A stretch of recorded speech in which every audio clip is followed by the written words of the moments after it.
इसका जवाब दे दीजिए, फिर एक बड़ी खबर आ रही है। एक सिलेक्टिव हो गया। ठीक है, सेलेक्टिव अप्रोच है वो कह रहे हैं।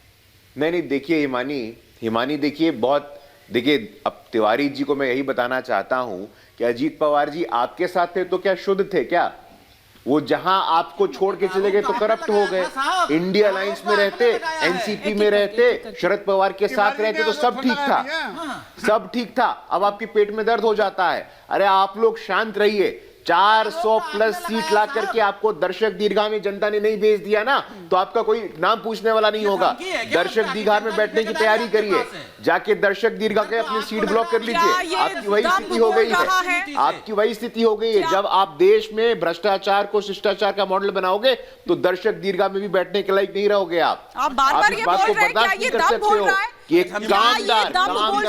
एक बड़ी खबर, एक माफी के साथ रोक रही हूं, प्रदीप जी आऊंगी। दिल्ली जल बोर्ड का ऑडिट करेगा सीएजी। इस वक्त एक बड़ी खबर आ रही है, दिल्ली हाई कोर्ट ने सीएजी को आदेश दिया है 2018 से 2021 तक ऑडिट करेगा सीएजी। और इस पर तो पहले मैं संजय जी से जवाब चाहूंगी, तब प्रदीप जी का रुख करूंगी। बीजेपी नेता हरीश खुराना ने दिल्ली जल बोर्ड की ऑडिट के लिए याचिका लगाई थी, जिस पर दिल्ली हाई कोर्ट ने यह आदेश दिया है। संजय जी क्विक रिएक्शन, फिर प्रदीप जी का रुख करूंगी। देखिए हिमानी जी, सीएजी का एक रिपोर्ट आया था, ऑडिट रिपोर्ट, अभी कुछ दिन पहले हम सबने पढ़ा था। और उस रिपोर्ट का हस्र क्या किया बीजेपी ने, ये बीजेपी के प्रवक्ता बताएंगे। अरे सर मुश्किल आपकी बढ़ने वाली है, आदेश दे दिया है। क्या हुआ? नहीं आने दीजिए ना, रिपोर्ट हो, ऑडिट जो ये संस्थाएं बनी क्यों हैं? मैं कह रहा हूं उनको काम करना चाहिए। ये डर थोड़ा लग रहा है, ये कोई डर नहीं है, लेकिन बीजेपी के हाथ में नहीं खेलने देंगे, हम ये कहना चाहते हैं। सुनिए ना संजय जी, दिल्ली जल बोर्ड का मामला इतना हल्के में ना लीजिए आप, क्योंकि अभी पिछले हफ्ते मेरे ख्याल से 2 गिरफ्तारी इस पर हुई है। 2 गिरफ्तारी हुई है पिछले हफ्ते ही। आप सोचिए प्रदीप जी। मानी जी देखिए क्या है ना कि आपके प्रश्नों को जिस प्रकार से ये डक कर रहे हैं, जिस प्रकार से गोल पोस्ट चेंज कर रहे हैं, आप सवाल पूछ रहे हैं, तो कुछ सभी कर रहे हैं। नहीं थोड़ा सा ये आम आदमी पार्टी वाले भैया जी जो हैं, तो मैं भाई साहब पूछना चाहूंगा कि 7 बार का राज क्या था? आखिर इतनी हिम्मत आई कहां से? कट्टर ईमानदार बनते तो कट्टर हिम्मती भी बोलना शुरू कर दीजिए जब संवैधानिक संस्थाओं का नहीं करना था। अब मैं ये सोच रहा हूं, जो अभी खबर आई है कि कोर्ट ने दिया है, कोर्ट ने इनके 3 बड़े नेताओं को अभी तक जमानत नहीं दी है। तो क्या अरविंद केजरीवाल जी के माथे पे पसीना आ गया होगा और टिश्यू पेपर अवेलेबल होगा कि नहीं होगा, उसकी तैयारी कर लीजिए। और ये बार बार जो जनता को भ्रमित करने का प्रयास करते हैं, दिल्ली में हम सभी रहते हैं और कितना हम झेलते हैं, समझते हैं। कौन सा ऐसा विभाग नहीं बचा है जिसमें आपने घोटाला ना किया हो? शिक्षा ना बचा हो, स्वास्थ्य ना बचा हो, यहां तक पैथोलॉजी, वहां तो लोग छोड़ देते हैं। महल भी, अरे वो महल की साथ संजय जी। अरे मैं ठंडी में जब बाथरूम में लोग जाते रहे होंगे तो निश्चित तौर पे याद करते रहोगे कि केजरीवाल जी का वॉशरूम में इतने एसी लगे हुए हैं, इसको लेकर सवाल बना दिया गया था। केजरीवाल जी का वॉशरूम सर्दी में सारे दिल्ली वासियों ने सवाल उठाया गया था शीला दीक्षित जी पर। हाँ देखिए मैं तो हंस रहा हूँ। नहीं, केजरीवाल जी का वॉशरूम पर ये कहा गया था कि उनके बाथरूम में एसी लगे हुए हैं। नहीं, दिल्ली में इतनी ठंडी पड़ती, दिल्ली में इतनी ठंडी पड़ती, केवल एक आदमी सुखी था इस ठंडी में, वो अरविंद केजरीवाल जी थे। संजय जी और बोल लो, चिल्ला लो तुम। हाँ, नहीं आप देखिए, आतिशी जी भी जाने वाली हैं। बोलो। और जितने आपके छोटे ये आप भविष्यवाणी पहले ही कैसे कर सकते हैं कि आप आतिशी जी भी जाने वाले? आज की खबर है ना, भगाने की धमकी क्या है? दिल्ली से जाने वाले हो, ये कौन सी धमकी है? सत्य है, ये धमकी थोड़ी है, तो सत्य है। हम जाने वाले सत्य है। आप क्यों जमानत जब्त होगी, नोटा से भी कम वोट मिलेंगे। जमानत जब्त होगी, जमानत जब्त होगी, आप ये ऐसे जमानत जब्त होगी। आप ऐसे कैसे कह रहे हैं? अब ये भी तो बात है, ऐसे बयानी मत करिए। मैं अरे एक दिन ऐसा आएगा, मैं रह दूंगी तो चिंता मत करो आप, सत्ता आपकी नहीं है, कोई उम्र बिताने यहाँ नहीं आया है। तो ये लोकतंत्र चुनाव खत्म नहीं करने एक भी सीट आपको नहीं मिली है और गरज रहे हैं हम चुनाव को लेकर के। आपके सवाल के जवाब पे पाप बताता हूं मैं अरविंद केजरीवाल और आम आदमी पार्टी की सरकार की। ये उनका पाप है कि दिल्ली के 2 करोड़ 2.5 करोड़ लोगों के बच्चों के लिए स्कूल की व्यवस्था की, उसने सबके लिए स्वास्थ्य की व्यवस्था की, सरकारी छोड़ के महिलाओं के लिए सम्मान किया, महिलाओं के लिए बस फ्री किया, हर क्षेत्र में काम किया। हर क्षेत्र में अरविंद केजरीवाल की सरकार ने काम किया है। इससे बीजेपी को डर है। 25 साल हो चुके हैं बीजेपी में, उनको कोई दिल्ली में कोई पूछ नहीं रहा बीजेपी को। उस दहशत है, डर है, और अरविंद केजरीवाल को बदनाम करने की एक साजिश है। चाहे वो चाहे वो काम किया है, बिल्कुल किया है, बाय वन गेट वन भी किया है, बिल्कुल टाइम भी बढ़ाया है, उम्र भी कम की है।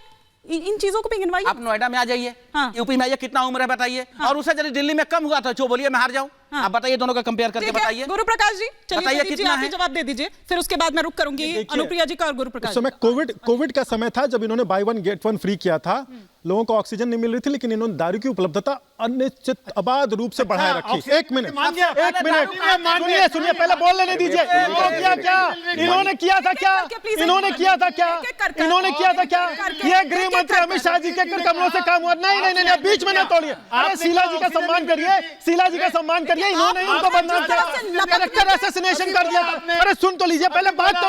मैं चुप हो गया। आप शांत हो गए 2 मिनट के लिए। आपने कहा रेमडेसिविर नहीं था, आपने बोला सब था। इनके को भजन के सारण उपलब्ध नहीं था। आपने बोला ये भी गंगा किनारे लाशें देखी हैं। शीला जी की आत्मा दुत्कार रही होगी।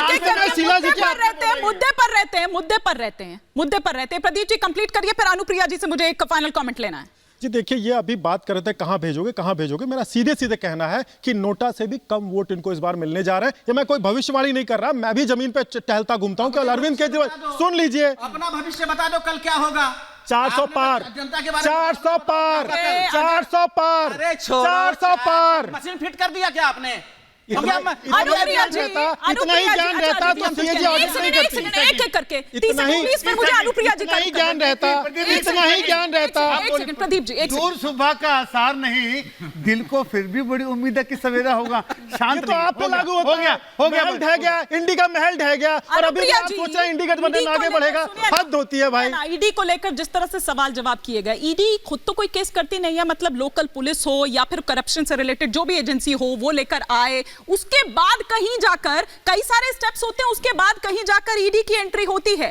लेकिन जिस तरह से उसकी कार्यशैली पर सवाल उठाए गए, जिस तरह से कहा गया कि भैया वो ऑडियो वीडियो क्या हैं और क्यों डिलीट किए हैं, किसको बचा रहे हैं, वो हमें दीजिए, मतलब अदालत हो गई है। देखिए हिमानी जी की मैं एक बात स्पष्ट कहूंगी, ईडी सीबीआई को लेकर के हमारे नेता और हमारा एक रुख बहुत शुरू से है कि अगर आपने पाप नहीं किया है और आपके हाथ गंदे नहीं है, काले नहीं है, तो घबराते किस बात की? सामने आ जाओ, दूध का दूध पानी का पानी हो जाएगा। लेकिन ये भागा दौड़ क्यों मचा के रखा है? क्यों अपनी जनता को परेशान कर रहे हो? तय कर लिया है ना कि आपने विपक्ष की भूमिका निभाने लायक भी आप नहीं रहे हैं, क्योंकि आपको पता ही नहीं है कि देश में जो कामें हो रही हैं उस कामों का क्या असर देश की जनता में है। इस देश की जनता ने 10 वर्षों में, मैं हिमानी जी कि अगर मैं कहूंगी कि जिस तरह से बिहार में चौतरफा काम देखा है, यहाँ भी देखा है, लेकिन विपक्ष में जो अपने काले कारनामों का जो पूरा महल बना के रखा है उसको कहां आप छुपाते चलिएगा। तो ईडी सीबीआई की कार्रवाई जो हो रही है, मैं फिर कह रही हूँ, अगर आप पाक साफ है तो आप निकलेंगे ना। आप क्यों घबरा रहे हैं? आपको भाई देखिए, जहां भ्रष्टाचार की बात होती है, जहां सुप्रीम कोर्ट को लेना होता है, पहले कहाँ खो गई थी आप ये बताइए। नीतीश कुमार की अग्नियां कहाँ चली गई थी ये बताइए ना। देखिए मैं ऐसे टीका महीना पहले करेंगे, मैं डिबेट नहीं करूंगे। आप अपनी मर्यादा से रहिए, मर्यादा से पहुंचने वाले ईडी का देखिए आपको क्लीन चिट दे रहे हैं। आप लोग कह रहे हैं कि भैया घोटाला हमने नहीं किया, दरअसल घोटाला ईडी ने किया है।